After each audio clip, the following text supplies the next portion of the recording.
Welcome to the Home Stagers and Designers on Fire podcast, where we help you attract more ideal clients, uplevel your business, make more money, and still have a smokin' hot life.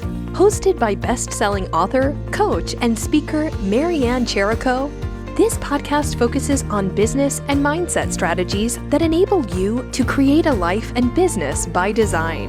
Now, let's get fired up. Do you sometimes feel alone while growing your home staging business? Do you know what you should be doing, but somehow don't seem to gain any traction getting the results that you want? Have you thought about working with a coach, but are afraid that this will put you out of your comfort zone? Well, I'm here to tell you that the investment in coaching is the best thing that you can do for your business. When you work with a coach who has your back, helps you break glass ceilings and achieve your goals, gives you business and mindset strategies that are instrumental to achieving success, it's a game changer. Now, how do I know this? Well, I myself have worked with my own coaches, and it's been a game changer for me. And I see the results that my coaching clients get when we work together. When we work together, you'll have my eyes on your business. So if you're ready to invest in you and would like to know different ways that we might work together, let's talk. You can set up a complimentary discovery session where I will help you clarify your goals. Then we'll uncover the inner and outer challenges that might be stopping you from reaching your goals. Trust me, the inner mindset stories can be tricky, and it helps to have a trained coach help you deal with this. And finally, I will let you know how I can help you bridge that gap between where you are and where you want to go. I offer both group coaching and one-on-one coaching, as well as a 6-session masterclass on getting business from real estate agents. You can sign up for my discovery session in the link on my show notes, or go to my website, www.coachingbymarianne.com. Michelle Lynne is an award-winning interior designer turned business coach and the founder of the Design Bakehouse, a global platform helping interior designers scale to multiple six figures without burning out or selling their soul. Michelle is also the host of the Designed for the Creative Mind podcast and has been in Forbes, Martha Stewart, Southern Living, Apartment Therapy, and Home and Garden, and was recently named one of the top 5 design geniuses by MSN. And I met Michelle at ResaCon. I went to her session, and she's a dynamo. And I am tickled pink to introduce you to Michelle Lynne. Well, I am tickled pink to be here, Marianne. Thank you so much. I'm honored. This is going to be so much fun. So much fun, because that's what we're all about, right? Absolutely. Absolutely. Life's too short to be boring. Exactly. Oh, no, you're not boring, not even a little bit. I love women with a lot of dimension. That's such a good thing. So let's start with this. You spoke at ResaCon about adding upsells that clients would want, and you do a lot of staging and design, which a lot of stagers are doing more now, and there's blurred lines. What are your top 3 to 5 upsells that you would recommend for home stagers that they could easily add to their menu? Well, I lean towards the design aspect of it. So just finding a way to help them move into their new home, whether it be going through and editing their furniture or telling them exactly where it needs to be, creating a floor plan, or just showing up after they've unpacked a lot of the boxes and rearranging their furniture for them. So like a move-in service, a transition, like whatever you want to call it, is my favorite because in my opinion, you've already paid to capture that lead. And so you've turned them into a client already. Let's keep that party going. So that's one. Another one that I love to do is the upgraded photo styling. So creating a photo styling package that you can offer to the client or to the agent oftentimes is who pays for that, in my experience. And what we do is we go to the listing like the morning of the photos, and give it an extra zhuzh. And by that, I mean, like we bring a lot of fresh flowers. It looks more like a publication. So it's more like the interior design photos, fresh flowers, extra pillows, just additional layers. So, when you're doing your staging, you've got just the basics. It's enough to give them a flavor of what the space is going to feel like and how much you can fit into the room. But we're adding like layers to the coffee table, like more books, like fresh plants, fresh flowers, so that it really does look more editorial, I think is the word. And And it kind of speaks to being a photo stylist. I mean, it's that combination, which I think is so good because staging can get it to a certain point, but photo styling takes it to a whole different level. yeah, and we don't leave all of the additional props there, but what we do is it stops the scroll. So if an agent's going through the listings or if the buyer is, has been given a link by the client, it stands out. Yeah. And so we find that the agent is oftentimes the one to pay for that because it serves his or her purpose just as well. And the clients, I mean, come on, they're already bleeding money. So, Mhm. but in that regard, I take that back. Sometimes the clients do understand, but nonetheless, it's a great scroll stopper. Another thing, oh, go ahead. I'm curious, do you start with the paid consult before you do that? Or like what if like how do you know what they need and how it's ready, that kind of Because thing? we pre-sell it with the Mhm. staging, or we sell it as we're staging. So if it is a vacant home or if it is an occupied, then it's something that we mention as we're going forward in the process. We mention everything in the beginning, but it's not a paid consult. It is along the lines, and honestly, Marianne, we work with so few realtors because they have the listings that we love, that the volume is not churn and burn like it used to be when we were primarily staging. Mhm. The agents understand and they'll either tell their clients that they need to do this or they'll do it themselves. So my suggestion would be for those listening, it would be along the lines of when you are first proposing your staging services and you're telling them, here's what I'm going to do, here's how much it's going to cost, and here's another suggestion or two that I would recommend for this particular property. And that's when we bring it up and we sell it as this is going to be more of an editorial like detail that we share, and we'll even take some what am I trying to say? Try to take some pre shots of some that we suggest for the photographer, Mhm. specific shots that will zoom in on some nuances. And it's not like you want to zoom in on the coffee table books, but rather you want to zoom in on the flowers next to the beautiful kitchen faucet. Does that Mhm. make Mhm. sense? Totally makes sense. I guess my question is though, is that a standalone service ever, or does it have to be tied to another service? Oh, I completely misunderstood. Thank you for clarifying. Um, it can be a standalone service. Absolutely. Because there are some beautiful homes that were professionally designed that don't really need a lot of staging. You can go through and you could potentially do what we call our walk and talk, where you tell them, okay, take down take down the bridal portrait above the fireplace. Mhm. Mhm. Yep, And yep. then yeah, so we can do the paid walk and talk and then do the photography add-on as well. So it is an add-on. It's not because it would be hard to go into a house that you don't know what to expect. Right. So we've either staged it and we're going to give it that next level for the photos, or yes, we've been to the home, done the walk and talk or the paid consultation, whatever you want to call it. And then we can definitely pitch, hey, let's finish this with the scroll stopping photos.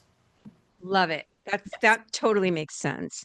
What's the third add-on that you might suggest? So I definitely would suggest, I mean, and it's not even an add-on. Sometimes it is just because a client doesn't feel the need to stage. It is the standard walk and talk. It Mhm. is that paid consultation. Like you may not Some clients they won't spend like whatever the staging. Well, just just do the walk and talk. Just do the paid consultation. And what we Mhm. have done so that it feels like it's an upsell, it's not just okay, I'm just throwing out some numbers here. For $250, we're going to walk through your home in 1 hour and tell you what to do. Okay, whatever that looks Mhm. like in your market. Mhm.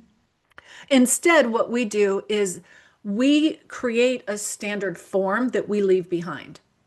So they're not running around taking wild notes trying to decipher their chicken scratch. We fill it out so that we also don't miss anything. If you're having one of those days where your head's not fully in the game, you just follow the form. And so we leave that behind with the client. And then in addition to that, we've got our marketing verbiage on there. Like, hey, once you sell your house, we can help you do this, or we can help you do that, or custom window treatments, paint consultations. Like those are additional add-ons, like a paint Mhm. consultation in Yeah, the new yeah. home, custom window treatments in the new home. Like there's all sorts of different ways that you can carry that initial paid for client, and by paid for, I mean all the marketing dollars that goes into it, Mhm. and just maximize it. Awesome. Awesome. So, what are other ways that you're making sure that your clients know about all the different services that you offer? Oh, girl, sometimes it's like taking a drink from a fire hose. So a lot of times what it comes down to is just explaining to them where we can help them specifically. But we also have a leave behind for any staging that we do, is that we do let them know there's a difference between staging to sell and designing to dwell. And now Mhm. that we've completed your staging to sell, we can do designing to dwell. Because oftentimes clients feel like they just outlaid all of this money, and Mhm. some of them just don't even want to think about spending more money in their new home. So we've had clients come back a year later and say, okay, we're in our Mhm. house, we know how we live in it, we've restocked our bank account, we're ready to make this house feel like a home. And I don't Mhm. think a lot of times that would happen as well if we didn't leave our marketing materials behind. Plus, oh, don't forget the email list. Like once I have their email, like they can run, but they can't hide. so so there's a lot of follow-up that continues to promote our services. So do you have a dedicated email system that is strategic? Like, do you commit to sending it out once a week, every week? And do you have a blog? Like, Oh, what other things do you do that I sure get appreciate your you asking services? that. Thank you for the question, because I actually happen to be a co-founder of a sales and marketing software called Sidemark. So, yes, I do have a dedicated platform for Wow. that. Yeah, Okay. yeah, it's called mysidemark.com. And basically, what it is a software that myself and a couple other gentlemen have co-founded, and we built it out. We white labeled what's called Go High Level, which is an established global, I believe, platform. So there's not really like little baby developer bugs or anything like that. But what we've done is we've taken it and we have specifically created it for interior designers and creatives. So that's what I use. You just create. It's just like Mailchimp or um, Active Campaign. Yep. I have There's a lot more ConvertKit. bells Yep. and whistles. That's a whole this is a whole other podcast about Sidemark. But yes, I use that specifically. And you just pre-program your emails, and so they get dropped into the funnel, and it just continually sends to them. And then once the 12 months of content that I've pre-created runs out, well, then what I'm doing is every month when I publish a blog, then I'm sending that out to my email list as So well. do you start with like a lead magnet in your funnel or? I do for general, but when it Mhm. comes to clients that come to me from a staging standpoint, I just drop them in because Okay, so you drop them in and then they get an autoresponder series that is kind of pre-populated so that you stay top of mind. yeah, so basically what I do is I have, let's just call it a sales series that is Mhm. specific for my staging clients. Mhm. Because if you go Mhm. to my website, you don't even see, you see very little or no staging on there. But you Mhm. could download my lead magnet, and that starts with the sales series that's a little bit different. But then eventually, out after like 5 to 10 emails, then they all go into the general 1 year nurture. Mhm. So Mhm. depending on where they're coming from, they all lead to the long-term nurture series, but the lead in this, like the sales series, is a little bit different. Okay. And do you have like a special funnel for real estate agents or no? No, because we're so picky with, I mean, I'm very fortunate that I've been in the business long enough that I really don't have to promote a lot of my staging content. So the realtors that we do work with are established, they're luxury, and so we don't necessarily need to go cherry pick, or we are thankfully able to cherry pick the the people that we work with. So, Which is really good. I mean, oh because you're working with your ideal clients. yeah, color me spoiled. Now, girl, we kissed a lot of frogs before we got there. Oh, I So, get it. yeah. This doesn't happen overnight, does it? No, no, no, no. And what happened is we spun into so much of the design in my Mhm. firm that we were able to focus on the design with working with the realtors that we love and their clients. And here's the deal. We get so many clients from those stagings because they're at the level that we serve. Yeah. Like it's just like a little, it's like a pipeline. And real estate agents are, once they find a contractor that they love working with, contrary to what people think, they're very, very loyal. Very, yes. And we spoil them. We're sending them thank yous on a regular basis, but not as thank yous because the whole you can't send them blah blah blah. So just Yeah. they Yeah. they're appreciated. You could take them to lunch and Oh stuff, yeah, we yeah you know? flowers, lunch. Just Uh, let's go get our nails done together, things like that. exactly. Yeah. Exactly. I think that's great. Um, you also talked about anchor pricing and value-based language when selling your services, and I would love for you to elaborate on that. Yeah. So anchor pricing is basically, here's how I define it. And don't go to Wikipedia or don't go to Merriam-Webster's dictionary to find out if this is accurate. But the way I look at it is, and what I teach my team is you find the anchor that you want to set your standard. And so from there, let's just say it's high, medium, and low. Mhm. Medium is going to be your anchor because that's where most people go. Your Yep. low is going to be low enough that unless they just can't afford your medium, then they they won't want the low because the medium offers so much more.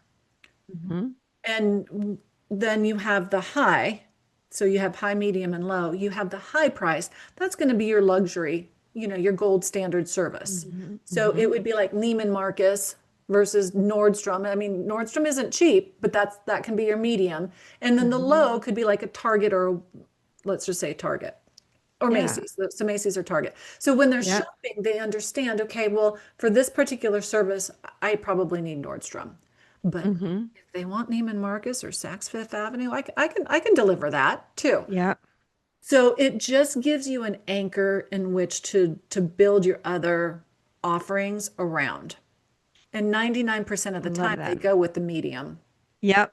Mhm. Yep. Unless they are the kind of people that want that luxury brand and they think that paying more is actually a good thing. I know that Yes, sounds weird, but exactly. Well, that and it also depends on the price point of their listing. So right. from a price Right. point of like the expectations that their household needs will be indicative there. And what we do with that is value-based pricing is a fancy word for a flat fee. So Mhm. basically Mhm. what we do is we base it off of how many hours it's going to take us, how many square feet the project is, things along that line, the different layers that are going to go into it. And so it's value based because the client knows exactly what it's going to cost. And our clients, I was so scared to do that, But our clients dig it because they know that they're not going to get, oh, here's another invoice and here's another invoice and here's another invoice. Like when they just want to know how much is this going to cost? Right.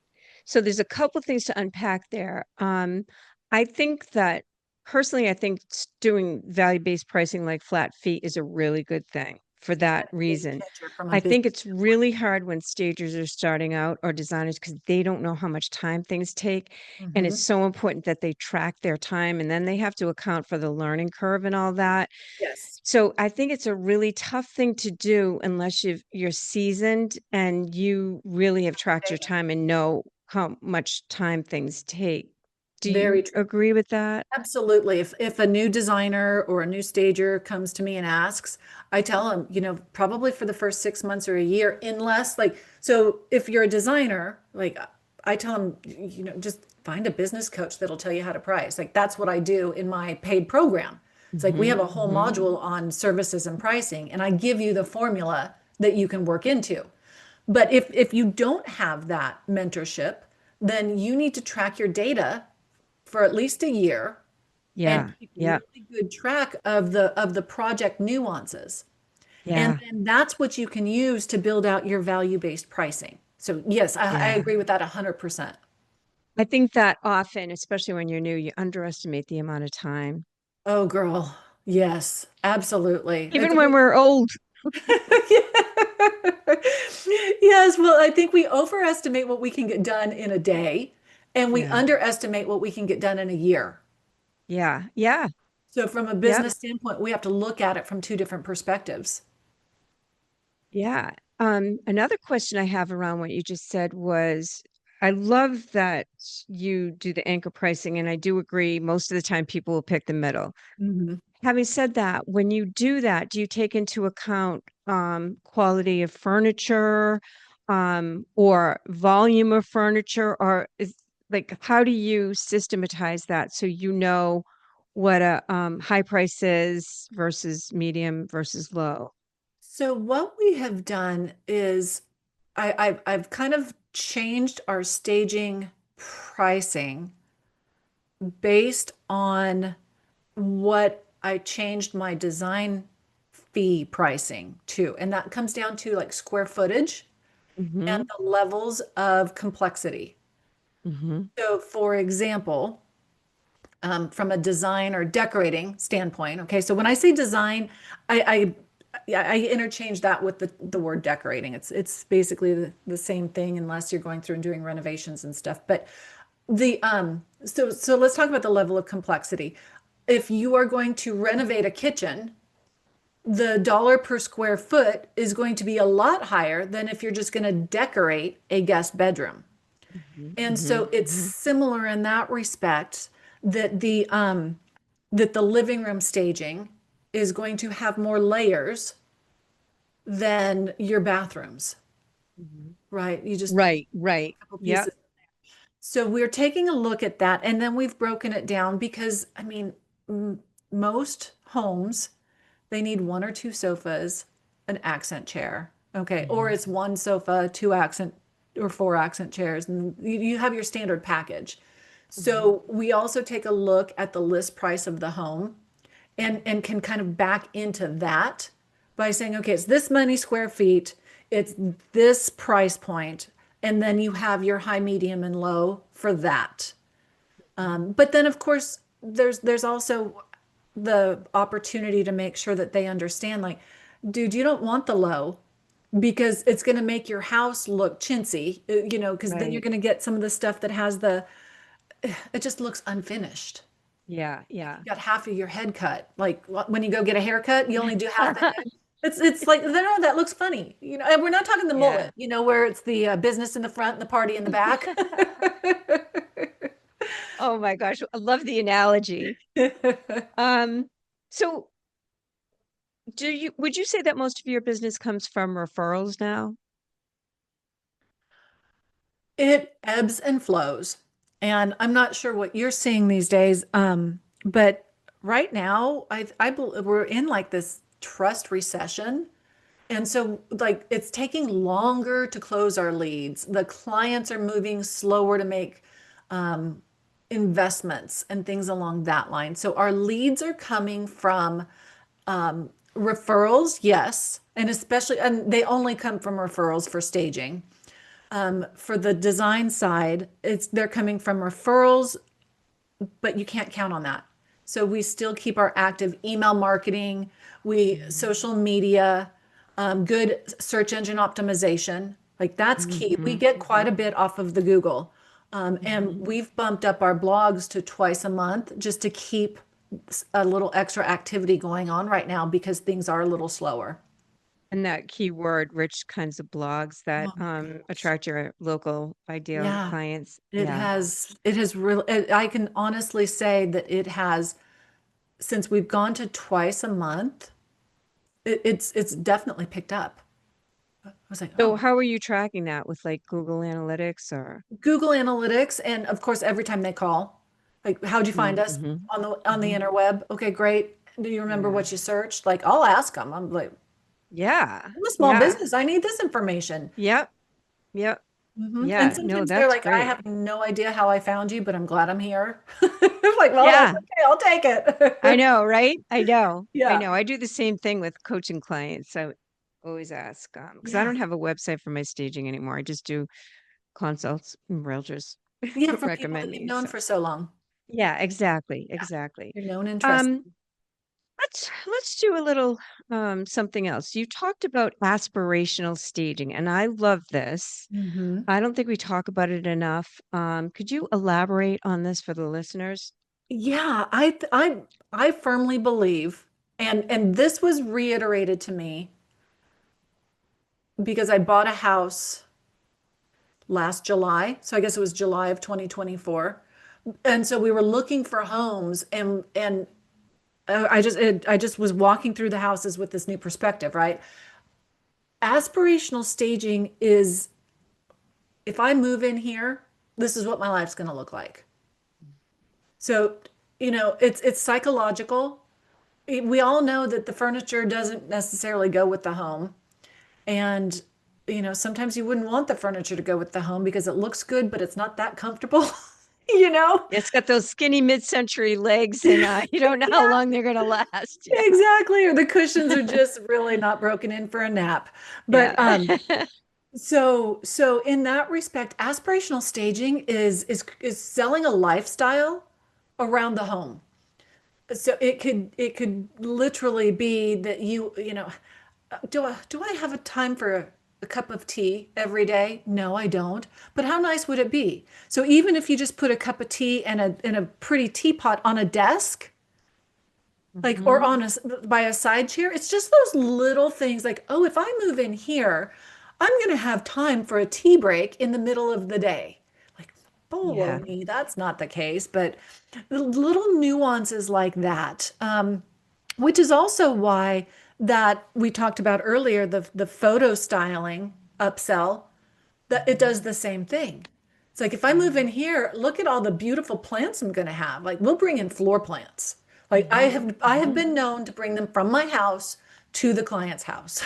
I don't recommend it, but there have been situations where I'm like, what would look perfect is like, yeah, that one in my corner. So, but if I live here, look, I'm going to have a green thumb. Like, just, Yeah. it's that psychological tickle. Yeah. It's, hang up size 2 and size 4 clothes in the closet. Yeah. It's just random little things like that, or throw a Lululemon pair of joggers, Yeah. in the closet. Like, I mean, don't throw them, but place them strategically. But it's just those Yeah. little things. We use some really fun in the closets, like boxes and bags, like Chanel and Hermes and like all Yeah. these, like, Yeah. if I live here, I'm going to carry a Birkin bag. Okay, I so mean, even travel and leisure magazines. I mean, there's things yeah. that no, I love it. I love it. And I do think that speaks to the point. Two things. How we differentiate ourselves as marketing professionals, marketing and packaging a home for sale in order to optimize the equity, and why we're better than agents doing it. And this is where I think sometimes when stagers are competing against agents that are doing it, Mhm. it's everything's a competition, but it's really not. But to stress the fact that when agents do it, they're pre-staging. They're doing a lot of general things, but they're not trained to understand the buyer demographic, to convey it through the way that Psychographs. right? The Yes. psychographics, and people buy on emotion. And that's why staging commands extra. And that's why when you hire a professional, especially for a vacant or a model or something, um, that's what they get. They get the extra sweet sauce that stagers are trained to do that agents aren't. Well, and it's our primary job. Agents are selling homes. They're not stagers. Oh, I know. Don't get me started on that. Because I But can just go down a bunny trail of well, and the thing is, I think that for stagers to be able to articulate that, I think we what have they to bring to own the it. table, that exactly. And I think that that's on us. Like, Mhm. because we can complain, realtors do this, realtors do that, but it's on us to convey that value. And still, they're all not going to hire us. And that's okay. They're not our ideal clients. You Right. know who your ideal clients are, right? And they get Absolutely. it. But when we're educating the public about a realtor doing it versus us doing it, I think Mhm. that's a note that we all should be hitting. Absolutely. Absolutely. This is what we do day in and day out. Mhm. It's I kind of joke about it, and it's hard when you're on a podcast, but I'm going to use this visual. Now, Marianne, you can take a look at my hair, right? And I'm going to shock you and tell you that this is not my natural color. Okay. It's got highlights, it's got lowlights, it has a base color. Okay. So let's just say we've got that. So I go to a professional who does all of that. Could I go to the person who does my nails, who also says that they can do hair? Yeah, but they can do it out of a box. So you get this one flat color and it's Mhm. done, but it doesn't have the same depth and dimension. And that's the difference between a stager and a realtor. Like they just pull things out of a box, put it in there, and you're good to go. We give Right. it And it's dimension. like hiring a doctor. If you have a special disease or something and you go to a doctor, you go to the GP, but you want the specialist Yeah, if I because break they're my the hand, ones, I want a right? hand specialist. Yes, that's a Yeah. great analogy. Yeah. So I love our analogies. They're so good. Um, boom, ba, boom, ba, Yeah, boom, ba, there boom. you go. So, you also talked about how selling is the highest form of service and that asking the right questions and listening, which is something that is so important in selling, is key. A lot of stagers and designers hate the selling part. They hate the word, they hate the idea. What else can you say about selling your services that makes selling feel good? I'm going to ask, have you ever complimented somebody on their outfit and they said, thanks, I got it at blah, blah, blah, right? Oh, thanks, I got this on Amazon, right? Okay. Or, oh my gosh, this is so delicious. Can I have the recipe? Okay. Absolutely, you can have the recipe. In my opinion, sales is just the same. Like like we care so much about our clients that if we're not sharing with them what their options with us are, we're doing them a disservice. Like as stagers, like 99% of us are people pleasers, right? We just want to make people happy. We want them to like us. We want them to feel like they can trust us and all of that. Well, if we are truly serving our clients and telling them what they need and how we can deliver it for them, that is the highest form of service that it's is sales. Like if they don't know what we can offer, like how rude is it that we didn't even tell them? How rude is it that we didn't even tell them that we could help them with the paint consult in their next house? And they have to live with that ugly, dirty builder's brown. Like, so, or gray. Like, if we don't tell them that they need help picking out new floors in their new house because they're the gray wood plastic floors, like, we're doing them a disservice.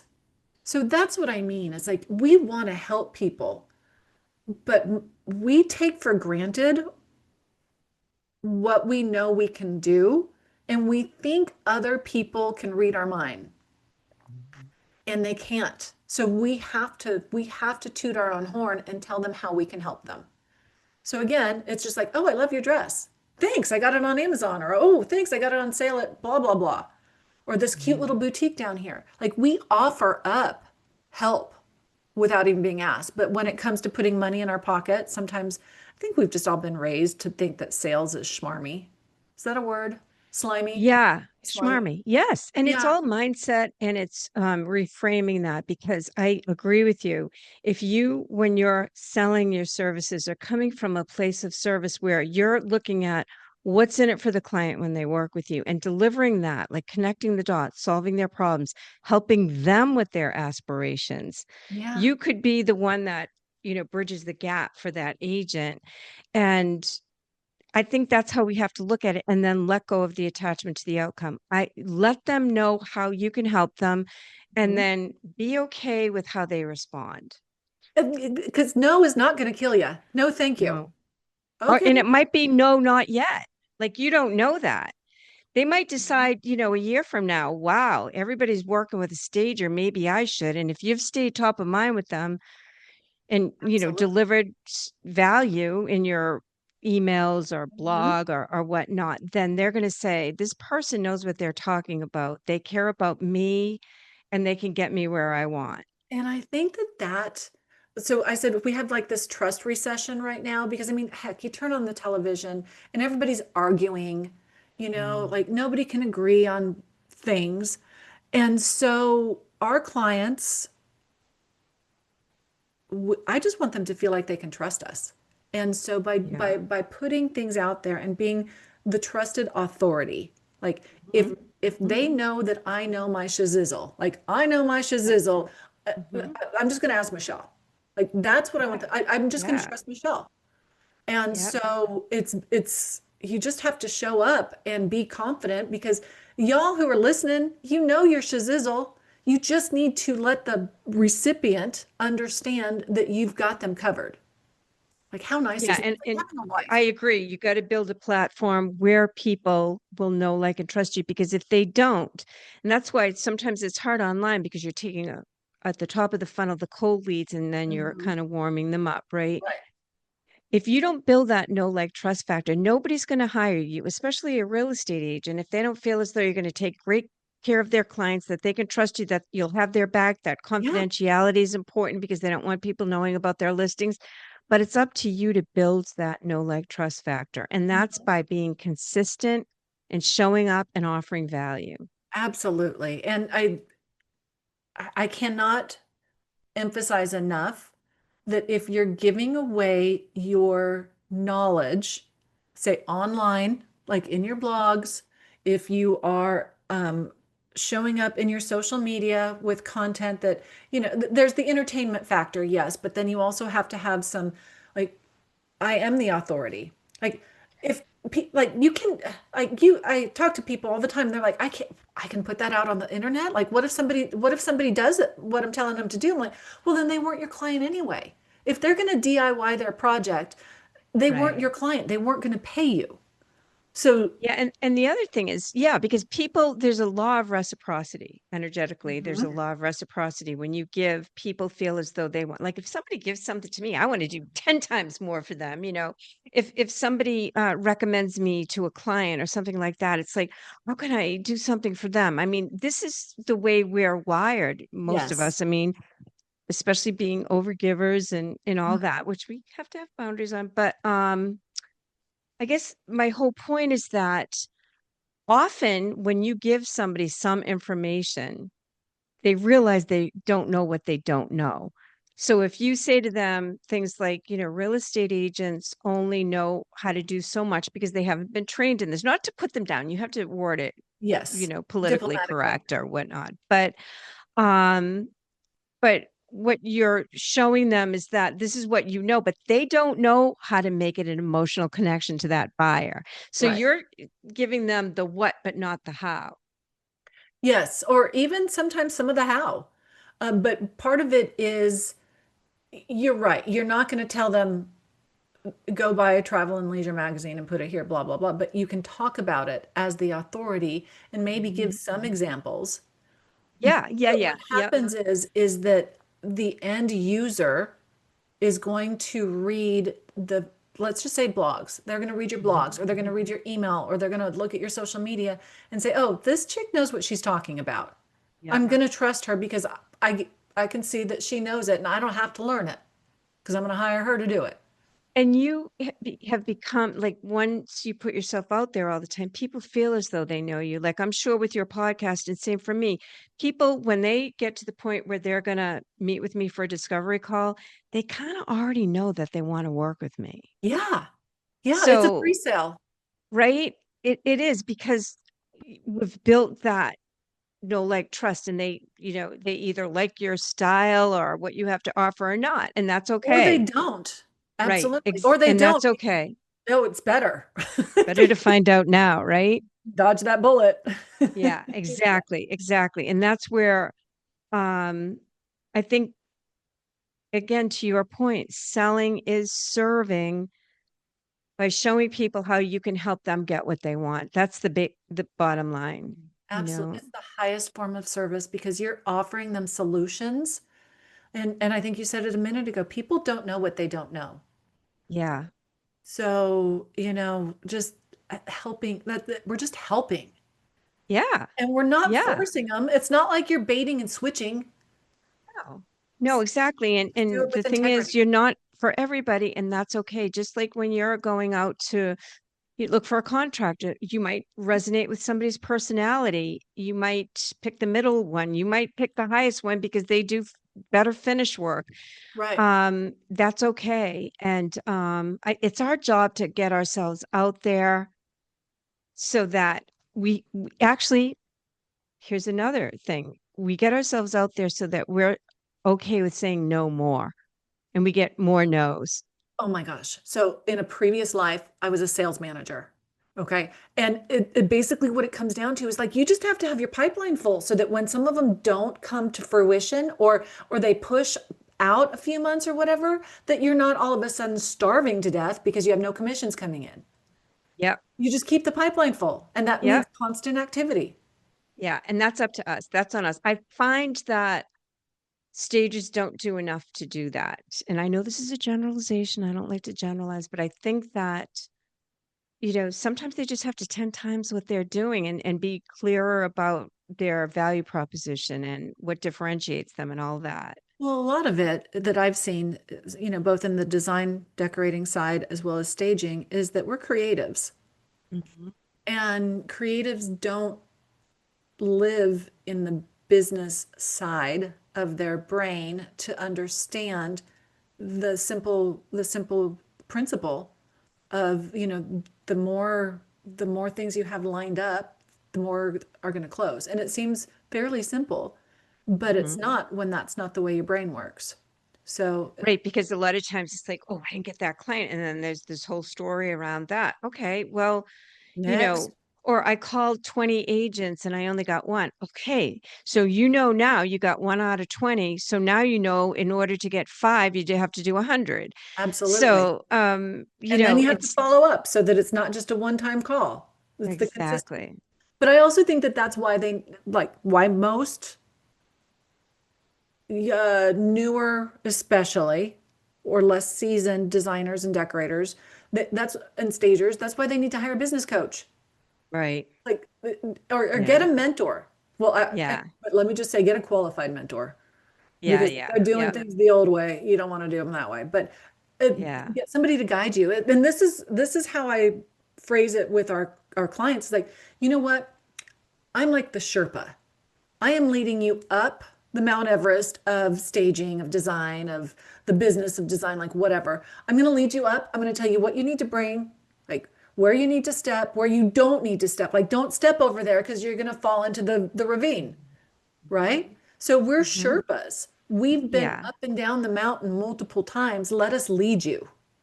Yeah. I mean, plus, I mean, I know, I'm sure you have too. I've worked with so many different coaches through the years, and different coaches bring different things to the table, which is so exciting. And y- I, depending on what you need at the time, you have to decide, what do I really need? But we all need that. And it just gets you there faster. Oh my gosh, I can't imagine running a business without my coach.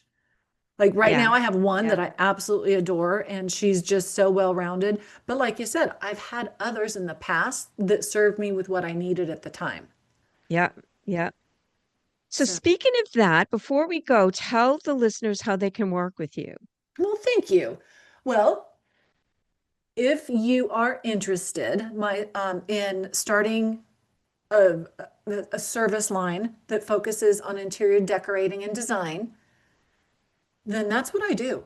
I teach designers how to take themselves from 5 figures into multiple 6 figures of revenue and still have profit and passion. And from soup to nuts, it's like from the marketing, like who are you? What makes you a badass? Who's your ideal client? How do you get your voice out there? Social media, networking, like all the things. And then services, like what services can you offer? Because not every client is going to be full service interior design. And then how do you price it? Like I literally share my pricing formula that my interior design firm uses.